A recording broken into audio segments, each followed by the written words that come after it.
Welcome to the debrief, everyone. An arraignment today for the wealthy Connecticut man and two others suspected in the disappearance and presumed death of Jennifer Dulos. Fotis Dulos is accused of capital murder, that's life in prison in Connecticut. Girlfriend Michelle Triconis is accused of conspiracy to commit murder. Attorney Kent Mawhinney, said to be a close friend of Fotis Dulos, is also charged with conspiracy to commit murder. These charges all stem from the disappearance of Jennifer Dulos, the estranged wife of Fotis Dulos. She has not been seen or heard from since dropping her kids off at school on May 24th last year. Michelle Triconis told authorities that Fotis Dulos told her, "Sometimes I hope she disappears," with reference to estranged wife Jennifer. Attorney Norm Pattis said he's relieved in a way that murder charges finally came in this case. Now he has the ability to see the state's evidence and, if he chooses, to force a speedy trial. Judge, we think that $6 million is excessive. We're asking for a bond of $1 million. And here's why. Mr. Doulos was arrested in June of this year and the facts set before the world that accused him effectively of murder. He made a $500,000 bond, was fully compliant with the court's orders. Additional charges arose after additional evidence took place, again charging with hindering and making what we think are extraordinary allegations in court about what state police believe and so forth. We waited for months in anticipation for this warrant, wanting to see whether these beliefs would be produced or supported by fact. And the warrant we read last night offers us perishingly little that differs and advances a new theory of the case. Prior to yesterday, the motive was Mr. Doulos did this to extinguish his wife to end a bitter divorce. Now it's to gain control of the trust fund. The case is actually charged in the alternative. It's either murder or it's felony murder arising out of a kidnapping. As to the strengths of the state's case, I think the state is still groping in the dark, grasping at straws, and it has thrown now a dart at Mr. Doulos, which has landed. He has been fully compliant with your orders and is out, or was until yesterday, on a $1 million bond. We received information from a credible source that he was about to be arrested. I traveled to his home, arriving before the state police, and brokered a friendly transaction. It was tense and sorrowful, as you can imagine such a thing would be, but he cooperated even there. The state sought a $2 million bond for Michelle Triconis. Her defense filed a motion to reduce it down to $1.5 million. And I would ask that the court set the bond at $500,000. That would be a total of $1.1 million. She has never failed to make an appearance. She's in full compliance with all the conditions of the court. She is charged with conspiracy. She had no benefit from the disappearance of Jennifer Dulos. I would ask the court to set the bond at $500,000. Well, the defendant has been compliant with her conditions of release. The warrants indicate some level of cooperation with the authority level, and she has been compliant. As I said, there's been no GPS changes. She continues to charge the device appropriately, no issues according to the officer of probation. Therefore, the court will set bond at $1.5 million for the defendant with the condition of house arrest. The only exceptions will be for medical appointments, church services, and meetings with defense counsel. No contact with the co-defendant. Prosecutors accused attorney Kent Mawhinney of trying to evade police yesterday when he heard there was a warrant out for his own arrest in this case. Mawhinney's attorney said Mawhinney is an attorney himself and a good member of society. But let's not forget, Mawhinney is also accused of raping his own estranged wife. You look at the warrant, I struggle to find the case that the state will eventually prove here to show an agreement, to show a conspiracy. And I don't think it's a strong case against Mr. Mawhinney. And for those reasons, Your Honor, I do request that bond, keeping in mind, again, he's a sole practitioner who will hopefully be able to continue to service his clients in the courthouses throughout the state while the case is pending and earn a limit. Thank you. Is it true that one of your client's pending charges involves a violation of a court order? It does, Your Honor. It involves violation of a protective order. Well, in light of that, in light of the gravity of the offensive charge, I'm going to leave the bond at set at $2 million.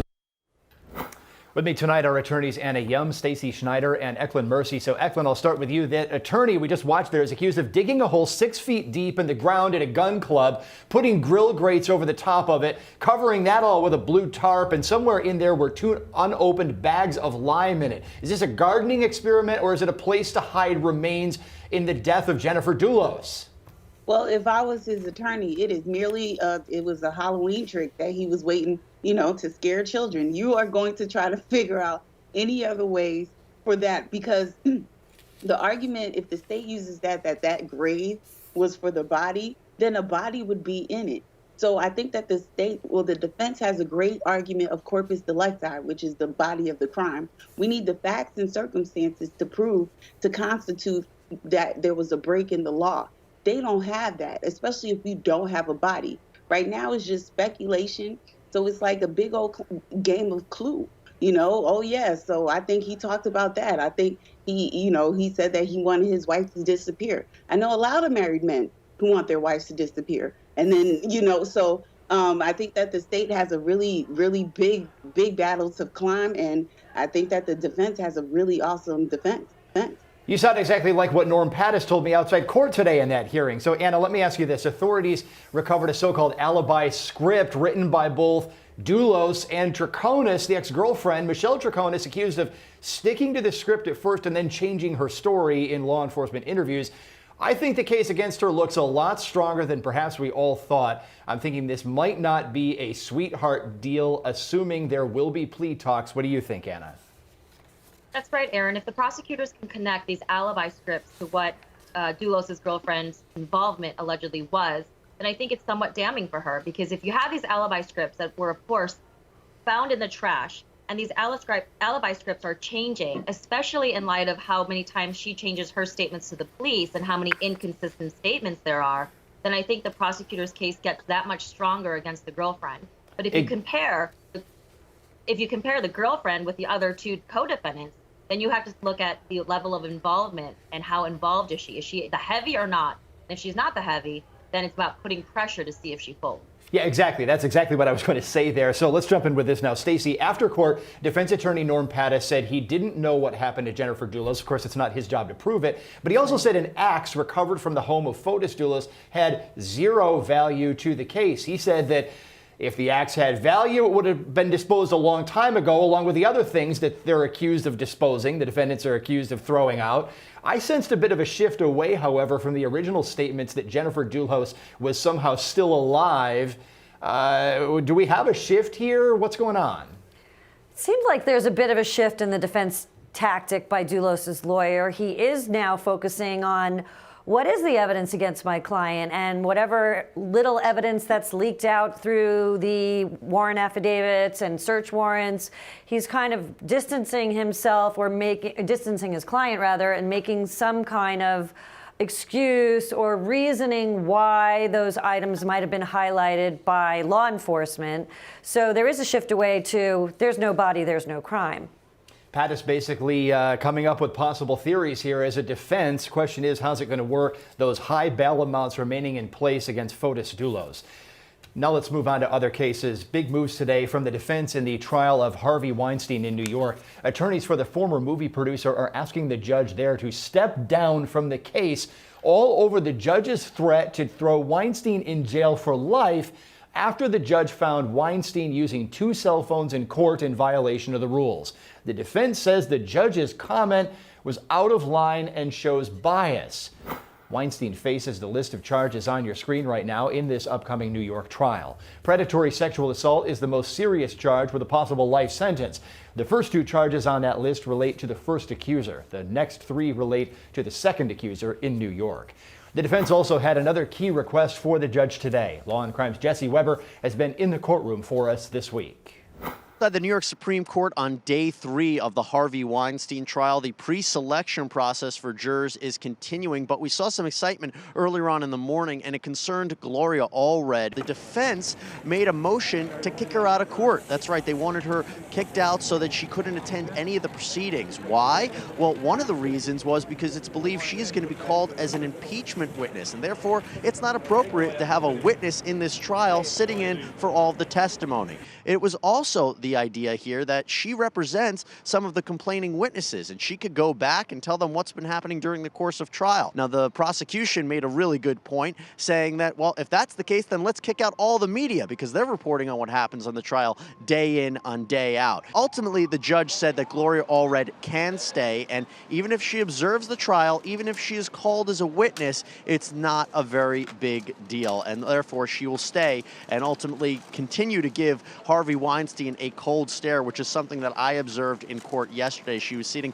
actually across from him and was looking at him. And it's also believed, based upon what she said during her press conference, that she might have been responsible for telling the court that he was using his cell phone inappropriately, which begs the question, man, it's probably why the defense doesn't want her in it anymore. She is a thorn in his side. I'm Jesse Weber, reporting for Law&Crime. Okay, let's go back to our experts tonight now. So, Anna, these are some pretty strong moves by the defense in this case, but look, they're trying to defend the client with gusto. That's what we're seeing here. Do you file to kick Gloria Allred out of a courtroom and expect to win? No, I don't think that they expected to win that point at all. But to Jesse Weber's point, she is a thorn in their side, and they're doing what they can to try to defend him to the best of their ability. And filing that motion to recuse Judge Burke, wow, that was a bold move, because it's either going to be a long and miserable trial for them, because if he doesn't recuse himself, he already knows how they feel about him, or maybe strategically they decided to do that because they're thinking, well, if he's overly harsh with them, or if he's what seems unfair or improper, then maybe he'll back off a little bit and give them a little leeway. So I think it was a very bold move, but I'm interested to see how Judge Burke is going to respond to that, because I doubt he's going to recuse himself. And how is he going to act throughout the rest of the trial? That's the question. Yeah, exactly, Eklund. So usually judges don't like to be asked to step off of a case, and usually they don't voluntarily step off a case unless there are really clear reasons to do so. For instance, the judge used to practice law with one of the attorneys litigating the case. Absolutely. And there, with this particular case, I think that the motion should have been granted. Once this case, this magnitude of this case, this movement that, Harvey Weinstein's case is going to be the face of, is serious. So the judge, although I have had my share of snarky judges, this is not the time to be snarky. So they had every reason to file this motion. And with regards to, Gloria Allred, I understand I would have to file certain things for my client. He's looking at life in prison, and we need to be focused on the jury and jury reaction. Now, I can't have my client focused on, the jury helping me with representing him while he has a woman out here giving him the death stare. So, as an attorney, I definitely understand why they filed that motion. Okay, so Stacey, the big question here is, let's say this judge stays on the case. Is the comment reversible error? Could an appeals court actually do anything with that, or is it just not enough? The comment's really worth nothing. I differ with my colleague at the bar. I think it was a very poor choice for a tactical move to recuse a judge on the eve of trial. This team that represents Harvey Weinstein is Chicago-based. The lead attorneys are from Chicago, and all I can say to them is welcome to New York practice. This is a sarcastic courthouse.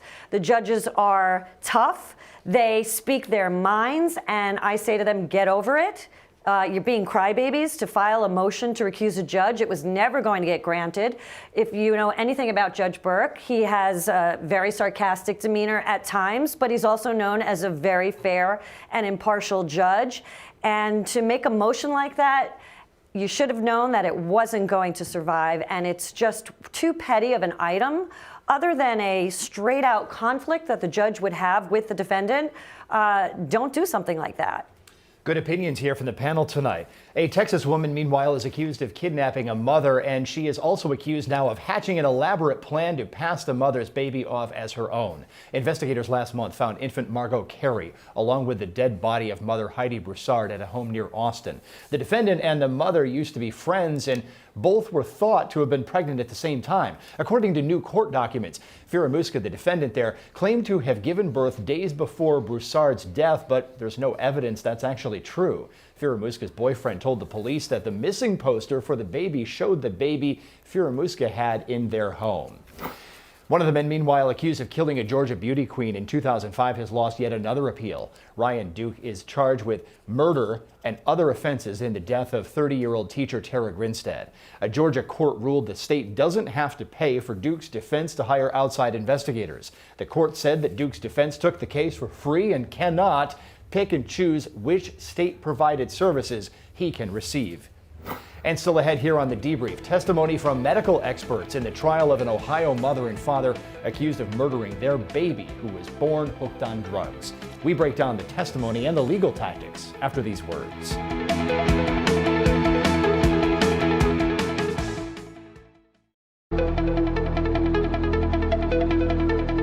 Let's move now to the Ohio trial of a mother and father accused of murdering their infant. Jessica and Daniel Groves face a list of charges over the death of Dylan Groves. The defense said he died on March 28th. That's about 2.5 months after everyone admitted that the little baby was born hooked on drugs. Authorities say the little boy was murdered, wrapped in plastic bags and duct tape, and then put in milk crates bound with chains, padlocks, zip ties, and wires. That so-called coffin was weighted down and thrown in a well. Testimony revealed the baby was a smooth delivery, but doctors and nurses began examining him, and it appeared he might not have been healthy. The baby was born, it was charted that he was dusky and pale, not breathing well, he was retracting. These are things we usually see after excessive drug use in an infant. How Dylan acted when he was born: he was taken to the nursery and put on oxygen. After that, Jessica or Daniel did not request to see him. In the sense of a brand new baby, not interested. Do you recall observations of Mr. Groves when he first came into the hospital? He seemed worried, almost afraid. The only thing that was stated to me by him was that she had used heroin and that she was always too high to go to her prenatal care visits. We thought he was almost looking to her for permission to answer our questions. I could tell a couple of times he wanted to say things or answer, and he did not. That same nurse says neither defendant was belligerent during the baby's delivery, but she noticed Jessica, the mother, had an apparent control over Daniel, the father. Here's cross-examination by attorneys for both defendants. It seemed to me that she was using drugs. Okay. From your experience and her demeanor or observations? Both her demeanor and and my observations. Your words were that you felt that Daniel wanted to be more involved in this process, but I wasn't for sure what word you exactly used, but almost as if Jessica's presence there and her control over him was almost intimidating him. Yes. and not answering the question, correct? Correct. And almost as if he would suffer some repercussions if he was honest and forthright, correct? Correct. Social workers initially placed baby Dylan with a foster mother, but they then worked out a plan to return Dylan to his father. The baby's caseworker says the defendants failed to contact her or to show up for appointments. She became concerned in April for both baby Dylan and the defendant's 14-year-old son named Daniel Jr. I continued to try to make contact with them throughout. From the 19th, I went on the 22nd, the 23rd, okay. The 24th. At this point, were there any thoughts to remove baby Dylan from their care? Yes. Okay. At this point, were there any thoughts with regard to Daniel Jr.? We had took custody of Daniel Jr. on the 24th. Then we went to the school to talk to Daniel Jr. We just asked about Dylan, and he stated he was fine. I also asked him about his mom staying at the house, and he said yes, and then said occasionally. I did request to tell his dad that I needed to talk to him ASAP. I received a text at 7:52 a.m. stating that he'd bring Dylan to our agency the first thing Tuesday morning. Did Mr. Groves bring baby Dylan in that morning? No. After they failed to show, what happened next? On the 30th, I filed a missing person report. Who did you file that report with? Scioto County Sheriff's Department. The defense for Jessica Groves called the caseworker about March 28, 2019, grilled her over that date. That's the last time the caseworker says she saw baby Dylan, and it's the date the defense says the baby died. At first, but before I left, I got up, walked over, looked at him. I made two statements. I wonder if he's going to have natural curly hair like his dad and brother. He has the prettiest blue eyes for a baby. And I touched the bottom of his foot and he grinned. Patricia Kraft, you know that's not a true statement, that you did none of that, that you merely glanced at Dylan and did not actually observe him, did you? Objection sustained. Rephrase your question. Make the question not a statement, Mr. President.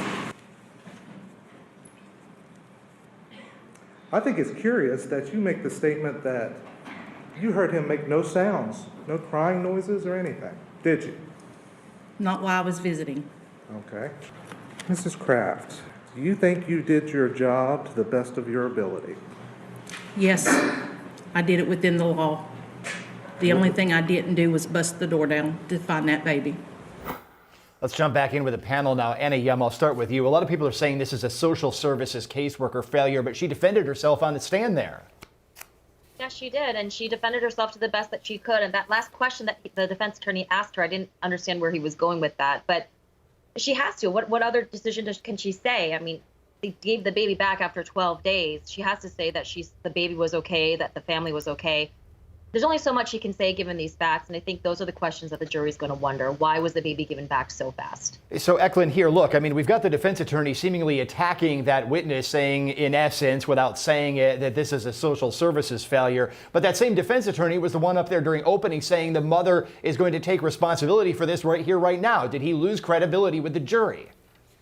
No, but I don't think so, because I do think that he does have an argument. That it was a social services failure. The fact that you have the child born on drugs and then in 12 days, did you think that there was a full recovery?